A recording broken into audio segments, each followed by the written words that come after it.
ভারতের প্রধানমন্ত্রী নরেন্দ্র মোদীর আমন্ত্রণ বারবার ঝুলিয়ে রাখছেন প্রধানমন্ত্রী তারেক রহমান। দিল্লি সফর কেন তিনি এড়িয়ে যাচ্ছেন? সাবেক প্রধানমন্ত্রী শেখ হাসিনা এবং আওয়ামী লীগের শীর্ষ নেতারা এখন অবস্থান করছেন দিল্লিতে। আর সে কারণেই কি তিনি ভারত সফর ঝুলিয়ে রাখছেন?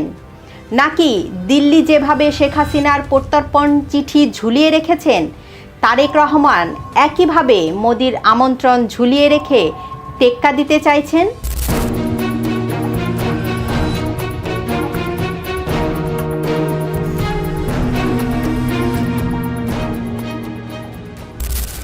আগামী 12 ও 13 সেপ্টেম্বর দিল্লিতে হবে ব্রিক্স সম্মেলন। 9টি দেশের এই প্রভাবশালী জোটের অন্যতম আয়োজক ভারত। এই সম্মেলনে অংশগ্রহণের জন্য বাংলাদেশের প্রধানমন্ত্রী তারেক রহমানকে আনুষ্ঠানিকভাবে আমন্ত্রণ জানিয়েছেন ভারতের প্রধানমন্ত্রী নরেন্দ্র মোদী। চিঠি এসেছে, পররাষ্ট্র মন্ত্রণালয় তা পাঠিয়েছে প্রধানমন্ত্রীর কার্যালয়ে, কিন্তু হাতে সময় 1 মাসের মতো। তারেক রহমানকে দিল্লি সফরে রাজি করাতে ভারত আদা জল খেয়ে নেমেছে। বুধবার পররাষ্ট্র মন্ত্রণালয়ে ছুটে যান ঢাকার ভারতীয় হাই কমিশনার দীনেশ ত্রিবেদী। বলেন, প্রধানমন্ত্রী তারেক রহমানকে স্বাগত জানাতে অধীর আগ্রহে অপেক্ষা করছে ভারত। কিন্তু পররাষ্ট্রমন্ত্রী স্পষ্ট জানিয়ে দিলেন, সফর নিয়ে চূড়ান্ত সিদ্ধান্ত হয়নি, পর্যালোচনা করছে সরকার। এদিকে তথ্য উপদেষ্টা জাহিদুর রহমান সাফ জানিয়ে দিয়েছেন, বাংলাদেশ ব্রিক্সের পূর্ণাঙ্গ সদস্য নয়, কেবল পর্যবেক্ষক। তাই সম্মেলনে যাওয়া না যাওয়ার সিদ্ধান্ত নেওয়া হবে বিচার বিশ্লেষণ করে। উপদেষ্টার এই বক্তব্যে প্রকাশ পাচ্ছে এক স্পষ্ট কূটনৈতিক দূরত্ব। তবে কি এবারও নরেন্দ্র মোদীর হাতছানি এড়িয়ে যেতে চান তারেক রহমান? গত 17 ফেব্রুয়ারি বাংলাদেশে নতুন সরকার শপথ নেওয়ার পরপরই প্রথম বিদেশি রাষ্ট্রপ্রধান হিসাবে নরেন্দ্র মোদী তারেক রহমানকে ভারত সফরের আমন্ত্রণ জানিয়েছিলেন। লোকসভার স্পিকার ওম বিড়লার মাধ্যমে পাঠানো সেই চিঠিতে কেবল তারেক রহমানই নন, তার স্ত্রী ডক্টর জুবাইদা রহমান ও কন্যা জাইমা রহমানকেও সুবিধাজনক সময়ে ভারত সফরের নিমন্ত্রণ জানানো হয়। কিন্তু সেই আমন্ত্রণে ঢাকা কোনো সাড়া দেয়নি। ভারত থেকে আমন্ত্রণের আনুষ্ঠানিক চিঠি পাওয়ার পরও তারেক রহমান প্রথম দ্বিপাক্ষিক সফর হিসাবে বেছে নেন চীনকে, যেখানে চীনা প্রেসিডেন্টের কাছ থেকে কোনো চিঠি পাওয়ার অপেক্ষা না করেও বেইজিংয়ে ছুটে গেছেন তারেক রহমান। আমন্ত্রণপত্র পেয়েও দিল্লি সফর কেন এড়িয়ে যাচ্ছেন তারেক রহমান? এর পেছনে প্রথম এবং বড় কারণ হিসেবে উঠে আসছে দিল্লিতে সাবেক প্রধানমন্ত্রী শেখ হাসিনা এবং আওয়ামী লীগের একাধিক শীর্ষ নেতার অবস্থান। 24-এর 5 আগস্ট থেকে শেখ হাসিনা ভারতে আশ্রয় নিয়ে আছেন।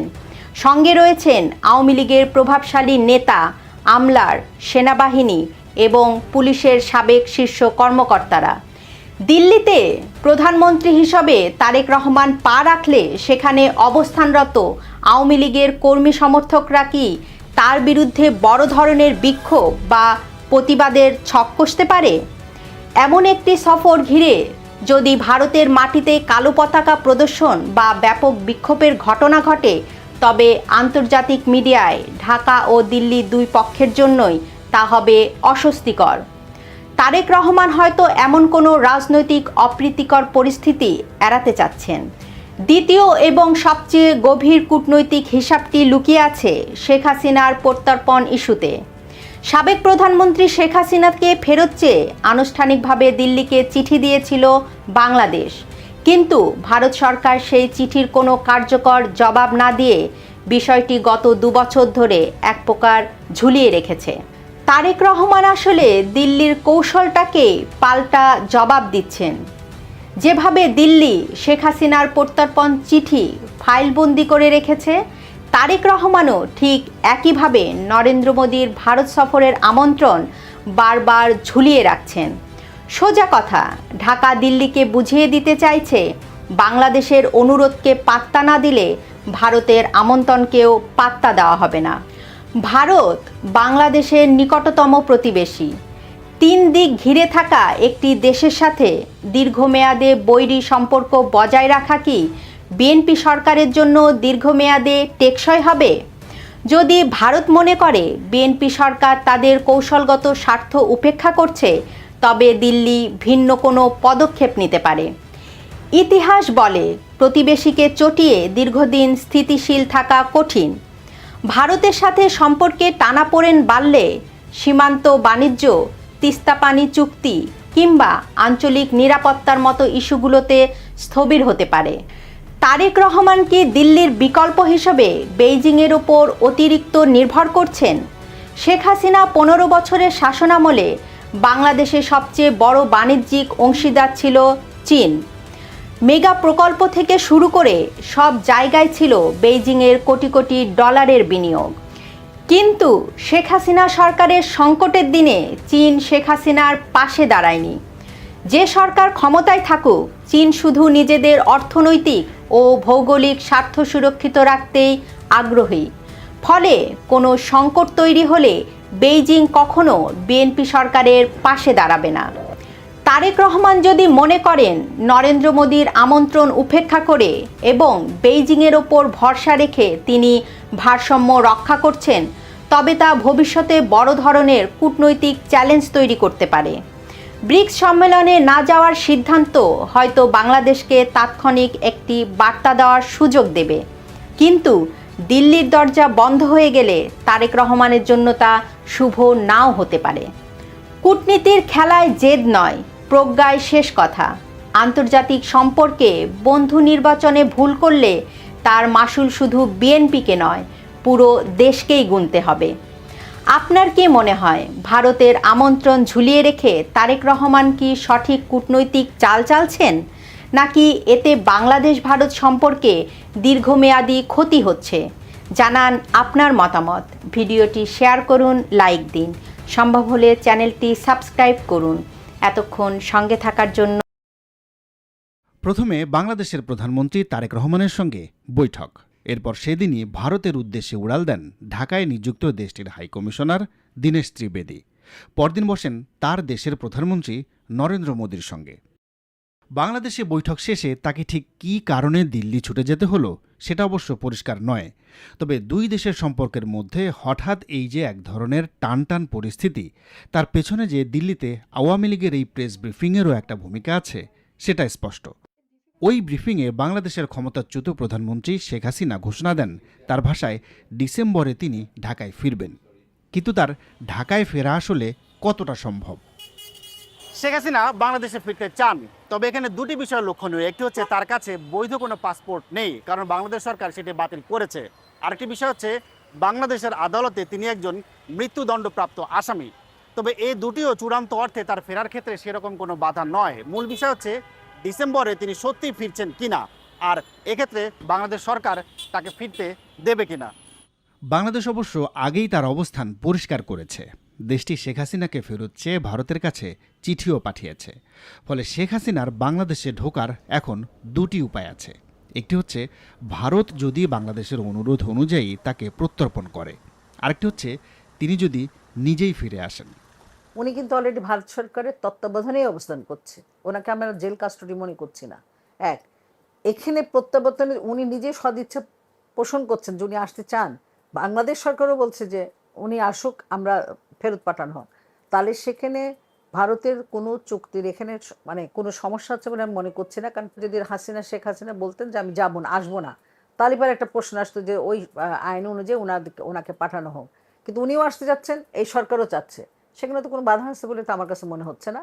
কিন্তু বন্দি প্রত্যর্পণ না হলে তিনি বাংলাদেশে ঢুকবেন কি করে, যদি তার কাছে বৈধ কোনো কাগজপত্র না থাকে? একজন নাগরিকের অধিকার তো পাসপোর্ট পাওয়া। তো তিনি যদি তার পাসপোর্ট থাকে, ভ্যালিড থাকে, তিনি সেটা ব্যবহার করতে পারবেন। যদি ভ্যালিড না থাকে, বাংলাদেশ সরকারের কাছে তিনি ট্রাভেল পারমিটের জন্য আবেদন করতে পারবেন।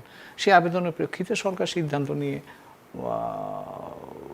নিতে পারে, এবং যদি সেই সিদ্ধান্ত ইতিবাচক হয় তাহলে সেই ভিত্তিতে তিনি সেই ট্রাভেল পারমিট নিয়ে বাংলাদেশ আসতে পারেন। তবে যেভাবেই হোক, শেখ হাসিনা যদি বাংলাদেশে ফেরেন তাহলে তার জন্য আবার অপেক্ষা করছে আইনি বাস্তবতা। কারণ মানবতা বিরোধী অপরাধের মামলায় ইতিমধ্যেই তার মৃত্যুদণ্ডের সাজা হয়েছে। ল তো সবার জন্যই প্রযোজ্য, আইনের আশ্রয় লাভের অধিকার প্রত্যেকটা মানুষ, সে অনুযায়ী উনি আসা মাত্রই তো স্বাভাবিকভাবেই ওনাকে গ্রেপ্তার করবে।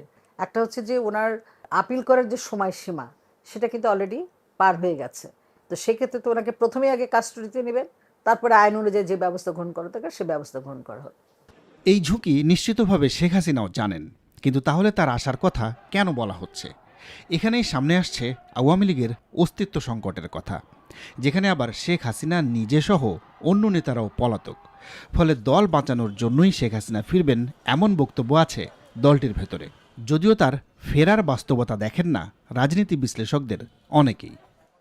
এখন আমার মনে হয় শেখ হাসিনা কে আমি ওই রকম হিরোইক জায়গাতে আর দেখতে পাই না। যেভাবে ওনার চলে যেতে হলো, আমার মনে হয় না যে ওনার ওই কারেজ বা ওই সাহস নিয়ে উনি ফিরবেন, যে উনি আত্মসমর্পণ করবেন। উনি যত জোর গলায় বলছেন, আইনি পন্থা এগুলোকে মোকাবেলা করার মতো বাস্তবতা তার নাই। আর বাংলাদেশেও বিচারকে আমরা এইরকম পক্ষপাতহীন, প্রতিশোধ প্রতিহিংসার বাইরে উঠে ন্যায় বিচার আমরা দেখি না। ফলে শেখ হাসিনা নিজেও ন্যায় বিচার করেন নাই, উনি ন্যায় বিচার পাবেন এই ভরসা ওনার নাই, ফলে উনি এখানে আসবেন না। তবে শেখ হাসিনার আসা না আসার বিষয়টি যে শুধু তার একার উপর নির্ভর করছে তা নয়। দেশটিতে যদি সত্যিই শেখ হাসিনা ফিরে আসতে পারেন, তাহলে এরপর সেখানকার রাজনৈতিক পরিস্থিতি কেমন হবে সেটার মূল্যায়নও গুরুত্বপূর্ণ। এছাড়া ইস্যুটির সঙ্গে এখন ভারত বাংলাদেশের দ্বিপাক্ষিক সম্পর্কের ভবিষ্যতও জড়িয়ে গেছে। ফলে শেখ হাসিনা চাইলেই যে একক সিদ্ধান্তে ফিরে আসতে পারবেন, সাবেক এই কূটনীতিক সেটা মনে করছেন না। সেই ধরনের ব্যক্তিত্বের ব্যাপারে তো সিদ্ধান্ত একক সিদ্ধান্তের বিষয় থাকে না, অনেক সময় এর সাথে অন্যান্য অংশীদারেরা যুক্ত হয়ে যান। কিন্তু এখানেই তাহলে আবার প্রশ্ন উঠছে, ভারত কি তাহলে বাংলাদেশের সঙ্গে দর কষাকষির সুযোগ হিসেবে শেখ হাসিনা ইস্যুটি ব্যবহার করছে? এই যে 5ই অগাস্টের দিল্লিতে যে কাণ্ডটা ঘটলো, তারপর আপনি রিয়াকশনটা যদি খেয়াল করেন, সরকার থেকে এইরকম ভাষার প্রতিবাদ কখনো আমি দেখিনি। বিভিন্ন রাজনৈতিক দলগুলো যারা আছেন তারাও কিন্তু একইভাবে সরব প্রতিবাদ করেছে। এখানে কোনো ভারত কোনো দর কষাকষি করেছে সেটাও বলবো না, একটা সুযোগ হয়তো করে দিয়েছে, কিন্তু এই সুযোগ করে দেওয়ার রিয়াকশনটা আপনি পেয়েছেন। তো কাজে এটা কিন্তু একটা ইন্ডিকেটর, এটা বোঝার জন্যে যে ফার্দার এটা নিয়ে মুভ করতে গেলে কীরকম রিয়াকশন হতে পারে। শেখ হাসিনা শেষ পর্যন্ত কি করবেন সেটা সময়ই বলে দেবে। তবে তার সমীকরণ যেমনটাই হোক, এটা স্পষ্ট যে ফেরার সময়সীমা ঘোষণার সিদ্ধান্ত শেখ হাসিনার জন্য একটা রাজনৈতিক ঝুঁকিও বটে। বিশেষ করে ঘোষণা দিয়ে দেওয়ার পর তিনি যদি না ফেরেন, তাহলে সেটা দলকে পুনরুজ্জীবিত করা তো দূরের কথা, বরং নতুন সংকটেরও কারণ হতে পারে। তাফসির বাবু, বিবিসি নিউজ বাংলা।